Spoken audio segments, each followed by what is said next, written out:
ઘડિયાળો લઈને ઉભા રહ્યા છે બધા સમય છે આ આપણે સમયને આપણે જોવાનો છે હવે હું બોલાઈશ એ તમારે બોલવાનો છે અહીંયા 12:15 વાગ્યા છે ગુજરાતીમાં આપણે ઇંગ્લિશમાં આપણે બોલવું છે તો it is quarter past 12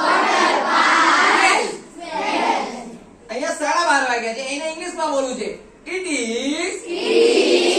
half past 12 આની પાસે 12:15 વાગ્યા છે તો આપણે બોલવાનું છે 12 માં 15 મિનિટ બાકી એટલે 12:15 એમ બોલીએ ને તો અહીંયા બધાને 12 કર્યા છે એટલે આપણે અહીંયા 12 બોલીશું તો 12:15 બોલવું છે તો ઇટ ઇઝ quarter to 12 અહીંયા પૂરેપૂરા 12 વાગી ગયા છે બધાનો 12 નો આંકડો લીધો એટલે આપણે અહીંયા 12 લીધા છે બંને આંકડા આપણા અહીંયા ભેગા થઈ ગયા છે ઘડિયાળ જો તો આપણને આ રીતે આવડવી જોઈએ કે બે આંકડા અહીંયા ભેગા થઈ ગયા દેખાતો નથી એટલે એક આંકડો ખોવાઈ ગયો નથી પણ અહીંયા 12 વાગે ત્યારે બંને આંકડા ભેગા છે કલાક કાઢો મિનિટ કાઢો ભેગા થાય છે તો અહીંયા 12 વાગ્યા છે અહીંયા બોલા છે it is 12 o'clock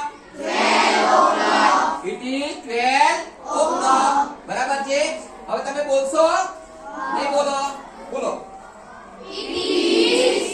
12 quarter 12. It is half past 12. It is quarter to 12. It is 12 o'clock. 12 o'clock I am quarter past. જોરથી બોલો I am quarter past. I am half past. I am quarter to. I am full of hour I am full of hour okay finish what time is it it is quarter past 2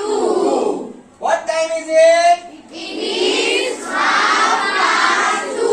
what time is it It is quarter to 2. what time is it It is 2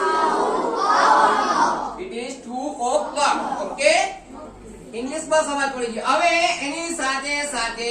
દાખલા તરીકે આ છોકરીની ઘડિયાળમાં 2 ને 5 થઈ છે હવે કોઈ બી મિનિટો પસાર થાય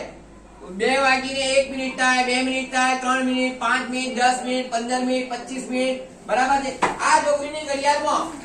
અહીંયા વાગ્યા છે 2 ને 5 મારે બોલવું છે તો શું બોલાશે સમજી લેજો હવે it is 5 minutes past it is 5 minutes past 2 it is 5 minutes past 2 એટલે કે 2 ને 5 થઈ છે એટલે 2 ના ઉપર 5 મિનિટ પસાર થઈ છે સમજ પડી ગઈ ઇંગ્લિશમાં સમય આ રીતે બોલી શકાય છે ઓકે